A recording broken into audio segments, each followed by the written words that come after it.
Aquí en Despacho Play estamos en este lugar maravilloso, el Intertower Hotel, con una charla, más que entrevista, una charla muy especial con un argentino que hace mucho tiempo vive en Francia, un catedrático, historiador, Carlos Herrera. ¿Qué tal, Carlos? ¿Cómo Hola, estás? ¿cómo estás?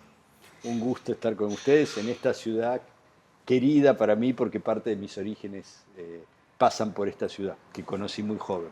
Me contaba fuera de cámara que estás invitado a una jornada. Sí, son las quintas jornadas nacionales de la Red de Estudios sobre el Socialismo Argentino, que es una red que se creó ya hace más de 10 años y que organiza jornadas cada 2 años. Las primeras fueron, por supuesto, en la ciudad de Buenos Aires, pero después tuvimos una voluntad muy grande de federalizar y nunca hasta ahora hemos repetido sede. Hemos estado no muy lejos nunca de la Pampa Húmeda, pero por lo menos hemos estado en Bahía Blanca, en La Pampa, en Entre Ríos y ahora esta vez en Santa Fe. Tenemos acá, hay un grupo en esta universidad que es muy buena, Universidad Nacional Litoral, hay un departamento de historia muy fuerte, muy activo, que cuando le propusimos si podíamos organizar con ellos, aceptaron y nos han hecho, la verdad, bueno, la jornada se empieza mañana, pero nos han hecho todo muy fácil.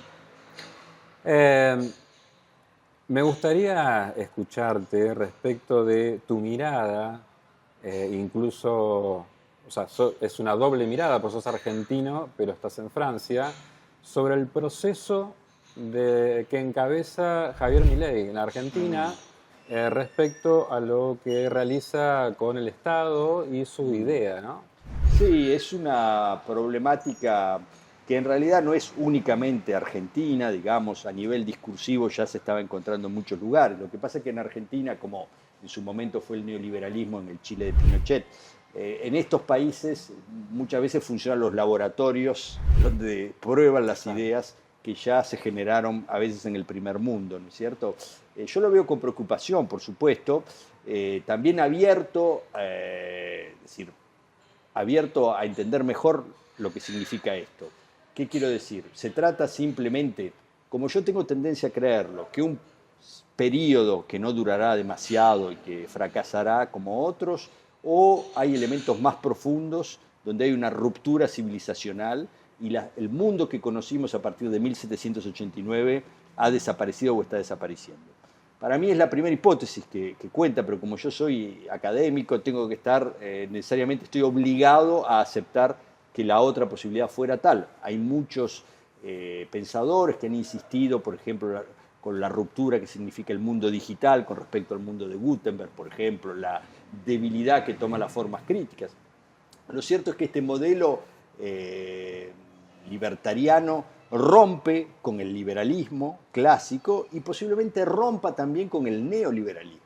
Es decir, que realmente estamos en un experimento muy profundo y bueno, lo que estoy viendo desde este año y medio de presidencia de Javier Milei lo veo con preocupación porque le agregamos a esta ideología, a la personalidad del presidente, le agregamos elementos permanentes de la política argentina como el mesianismo, que cambia un poco de rol, pero está siempre esta idea mesiánica de crear una nueva era, de poner una bisagra en la historia, de crear una nueva constitución. Todo esto es preocupante también por eso, porque si realmente va a ser motivo para nuevo sufrimiento para el pueblo argentino, preferiría que el experimento dure poco, que se Claro. evite. Pero bueno, no está en mis manos.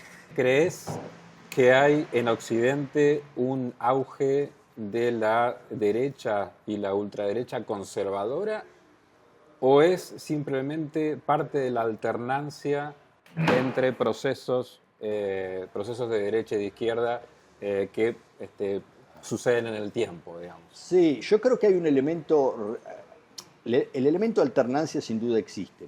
Me parece también que hay un elemento nuevo, que por ahí entre lo que decíamos hace un rato de ruptura civilizacional, porque de alguna manera durante mucho tiempo la idea de progreso era apreciada por las sociedades. Es decir, indudablemente no podemos negar, pese a todo lo que no funciona en nuestras sociedades, que ha habido enormes progresos. Basta ser mujer, basta ser de color, basta ser homosexual o una disidencia sexual para tomar conciencia que progresos hay. Ahora, quizás lo que tenemos que hacer las fuerzas que creemos en ese progreso es renovar nuestros discursos y también renovar nuestra manera, sobre todo, de intervenir en los debates. Es decir, quizás lo que la derecha ha entendido, y eso por eso es tan masivo en este momento, es esta capacidad, por ejemplo, de internacionalización. Era una vieja bandera de la izquierda, ya la internacionalización más poderosa, más eficaz es la de la extrema derecha. Los medios digitales de comunicación, de tipo TikTok, con muy pocas ideas y que peguen el nervio de la gente. Y luego una situación que fue excepcional, que fue la pandemia, y que ha tenido un papel en todas partes, porque rompió los lazos de solidaridad. Contrariamente a lo que se pensó en un momento, hubo más bien la idea que las élites, o había algunos que se salvaban más fácilmente, y en cambio, por ejemplo, en el caso argentino, los cuentapropistas, los que dependían de un ingreso variable, sufrían más que un empleado público. Cuando un empleado público en realidad no es una persona rica, ni forma parte de una élite, ni nada por el estilo. Hay expresiones neofascistas, ultraconservadoras, que sabemos que no han funcionado en el pasado, han sido nefastas, y creemos que tampoco funcionarán ahora y serán también nefastas. El liberalismo a ultranza se está agotando. ¿Qué opciones ves desde la intelectualidad? ¿Hay creaciones intelectuales, ideológicas nuevas? ¿Es el socialismo quien puede nuevamente ser la esperanza del futuro? ¿Hay una renovación en el socialismo? ¿O cómo lo estás viendo eso? Sí, es un debate muy interesante, porque muchas veces yo observo en este periodo que se presenta como de un periodo negro para las ideas de progreso, para las ideas de izquierda, al mismo tiempo, y esto hay que subrayarlo, nunca hubo tanta creatividad en ideas, en conceptos, en libros, en publicaciones. Yo estoy siempre muy maravillado por esto. Ahora, hay un aspecto complejo que es el tema del socialismo. Yo creo que sí, pero, y lo creo profundamente y creo que podría dar las razones, es decir, yo creo que un mundo capitalista, no solamente en materia de igualdad, sino también, por ejemplo, en materia de medio ambiente, nos lleva a la catástrofe. Ahora, por supuesto, el ser humano puede decidir suicidarse, nunca lo ha hecho hasta ahora, entonces yo no veo por qué lo haría ahora, ¿no? Ahora, ¿por qué el socialismo es importante? Porque yo creo que justamente permite unificar quizás toda una serie de horizontes de emancipación en una idea. Ahora, esta idea no puede ser la del pasado, eso está claro, porque aunque más no sea porque las sociedades industriales, por ejemplo, en el que el socialismo se había imaginado, ya no existen o existen cada vez menos. Lo que a mí me parece que es la piedra sobre la que iremos construyendo lo demás es no renunciar a la idea de igualdad y no renunciar a la idea de universalidad, lo que cual significa no renunciar a la idea de derechos. Esto que el liberalismo o en la versión libertaria se está abandonando es ni más ni menos que el concepto de derechos, es decir, es imaginar que sería posible una libertad sin derechos. Ahora bien, libertad sin derechos no es libertad, porque si no es la libertad del zorro en el gallinero, es decir, sí, es libre el zorro, pero efectivamente no tiene ningún contrapoder que le pueda frenar esa libertad. Eso me parece una cosa importante. Yo creo que el socialismo tiene que tomar en serio esto e incluso hacer autocrítica sobre, digamos, hay que volver a un modelo, en todo caso, discutir el modelo sobre el que el socialismo fue el socialismo democrático, al menos fue victorioso y que lo asociaba al Estado social. Bueno, posiblemente esto ya no exista más como tal, porque eran estados nacionales, en economías que eran diferentes, pero sí tiene que, era un mundo basado en el trabajo industrial, en la ocupación plena. En fin, tenemos que encontrar nuevas formas para que los valores universales sigan siendo activos. Hay muchas luchas que para mí son claramente universalizables, empezando por la lucha de las mujeres. Es decir, yo creo seriamente que la dominación que se ha ejercido sobre la mujer ha sido tan profunda y viene de tan lejos que sí, eso se logra, un poco como decía Marx de la clase obrera, que decía la clase obrera liberándose va a liberar a todos. Yo pienso que, por ejemplo, las luchas del feminismo van a liberar a muchísimos hombres también. Por ejemplo, tenemos que encontrar ese punto de universalización que sea también un horizonte. La restauración conservadora es corta, digo, tiene un corto alcance, porque, yo creo. Pensando en la lucha de las mujeres, ¿no? Sí, Porque creo que eso ya está internalizado en las Por mujeres. ejemplo, este discurso, bueno, creo que le fue muy mal después, pero este discurso que hizo el presidente en Davos, trasnochado, asociando homosexualidad y pederastía, no sé, son realmente cosas que uno dice, yo no puedo imaginar que incluso los sectores más jóvenes puedan adoptar ese discurso como un modo de vida, como un horizonte posible. Ahora nuestra responsabilidad, la responsabilidad de la izquierda, es ofrecer un horizonte, que sea un horizonte a la vez que haga soñar de alguna manera, pero que sea real también, ¿no? Que lo podamos traducir en logros concretos como fue en su momento el socialismo democrático. Estás en Francia, trabajás en Francia, lo analizás, creería yo que a diario. Sí. ¿Y qué está pasando con la izquierda en Francia? ¿Quién representa a la izquierda en Francia? ¿Qué va a pasar con el Partido Socialista? ¿Qué va a pasar después de ese acuerdo electoral que parece que tenía como único fin detener a la ultraderecha de la familia Le Pen, ¿no? Sí, fue un poco eso, fue un poco la urgencia, o sea, se renovó 2 veces, en realidad la segunda vez, en junio pasado, creo que fue muy eficaz, porque lo que se quería evitar era que el presidente Macron volviese a hacer lo que le permitió ganar 2 veces la presidencia, es decir, oponerse, es decir, yo o el diluvio con la extrema derecha, y de esa manera ser electo sin un programa claro donde dijera, lo que me parece una falla de la democracia, dijera claramente yo me hago responsable de tal medida. El Partido Socialista francés está en una encrucijada, primero porque se había convertido, sobre todo con François Mitterrand, en una escudería para ganar la presidencia. O sea, François Mitterrand no venía de esa tradición socialista, él se incorpora posteriormente, y lo que hace es transformar al Partido Socialista en un partido, digamos, en la lógica de la Quinta República, es decir, donde lo clave es ganar las elecciones. Y este sistema, este modelo con la reforma del quinquenato, ya empezó un poco a funcionar no tan bien. Y la experiencia del presidente Hollande fue realmente muy difícil, no porque hubiese sido una presidencia particularmente mala, digamos, se inscribía en las lógicas de las presidencias que lo habían antecedido, pero abandonó algunas de las pocas banderas que le quedaban al socialismo, con razón o no, por ejemplo, las teorías keynesianas o neo-keynesianas, y entró en esta idea de que había que facilitar a las empresas la posibilidad de exportar, de dar empleo, y sobre todo reducir, que esto para mí es un error también muy importante, reducir la carga fiscal, asociar a los impuestos a algo malo, cuando en realidad los impuestos son nuestro instrumento de ciudadanía. Nosotros nos sentimos en una comunidad si pagamos impuestos. Yo creo que al revés, habría que generalizarlos, cada uno de manera progresiva y proporcional a sus ingresos, pero es un compromiso fuerte en una sociedad cuando decimos mis impuestos sirven para pagar al policía de la esquina, etc. Esto hizo que se encontraran este partido que había hecho gala de la forma presidencial se encontró sin ningún candidato tan potente como Jean-Luc Mélenchon para representar en esa lógica, podríamos decir populista incluso, una lucha electoral, sabiendo que, bueno, todo partido también tiene intereses electorales. Hoy por hoy ese acuerdo está prácticamente roto, no está sancionada la ruptura, pero el Partido Socialista decidió que no va por ahora a censurar al gobierno actual, o sea que no ha votado las censuras que se han hecho, y hay un compás de espera, podemos decir. El problema es que el socialismo sigue sin resolver la idea de un candidato propio, se habla mucho de un candidato que vendría de afuera. François Hollande se propone ahora como un producto usado, digamos, segunda mano, pero que sería interesante.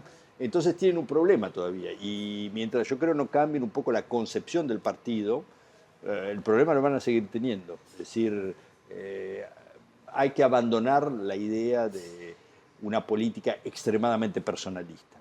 Y la alcaldesa de París no ha hecho pie. No, le fue muy mal en las elecciones en su momento. Yo pensé que podía ser una figura, pero realmente no anduvo. Anteriormente hubo un candidato que era interesante, también se llamaba Benoît Hamon, que había estado con ideas muy interesantes sobre la renta básica, pero que no se mostró a la altura de la lucha. Y después, bueno, finalmente el único que había pasado era François Hollande, que era un hombre del serrallo, podemos decir, un hombre del sistema, que había hecho una escuela de comercio, la Escuela Nacional de Administración, que era un hombre de esa élite y que llevaba muchísimos años en política, etcétera, etcétera.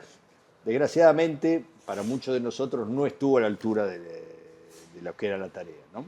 Bueno, sabiendo que igual es una política compleja porque está Europa, tenemos todo, fue un momento de alejamiento con Alemania, que había sido esta pareja que había servido de vehículo para impulsar Europa. Fue un momento complejo y bueno, la mundialización, la primera presidencia de Trump, hubo muchos elementos que no favorecieron. Pero bueno, creo, y esto es algo que querría decir esta noche en la Fundación Cauces también, es una de las ideas que tengo para proponer la discusión. Yo creo que también tenemos que volver a las ideas a veces, ¿no? No se hace política sin ideas. Ciertamente la dimensión de decisión es importante, pero una decisión sin fuerte compromiso cultural detrás termina agotándose. Volver a las fuentes. De alguna manera. O hacer política con ideas, es decir, un proyecto que vaya más allá de mi propio mandato de 4, 5, 6 años. No copiarle a la derecha, tener 4 o 5 postulados vacíos. Exacto, porque para nosotros lo público es importante. Claro. Y hay que construirlo. Es una construcción que se hace con diálogo, con discusión, con conflicto a veces. Yo no niego la dimensión de decisión de la política, porque no podemos imaginar una política que sea solo diálogo entre buenas personas, etc. La política tiene elementos también duros, violentos, pero de alguna manera, cuando hay detrás ideas, proyectos, la cuestión me parece gana en espesor democrático, por lo menos. Creo que es central esta cuestión, ¿no? Porque estamos en una encrucijada donde el futuro parece ser incierto y Exacto. buscamos respuestas. Sí. Te hago una pregunta extra que tiene que ver con las cuestiones de relaciones internacionales. Desde Europa, ¿cuál es el peligro que se visualiza hoy? ¿Es realmente Rusia? ¿Es realmente el conservadurismo que representa Vladimir Putin? ¿Es el belicismo de la OTAN expansionista? ¿Europa queda en el medio? ¿Cómo lo ves eso? Bueno, Europa está muy eurocentrada, valga la redundancia, y ha vuelto un poco a esta lógica de ver en Rusia su enemigo. Esto, por supuesto, hay elementos atávicos que vienen de muchos siglos atrás.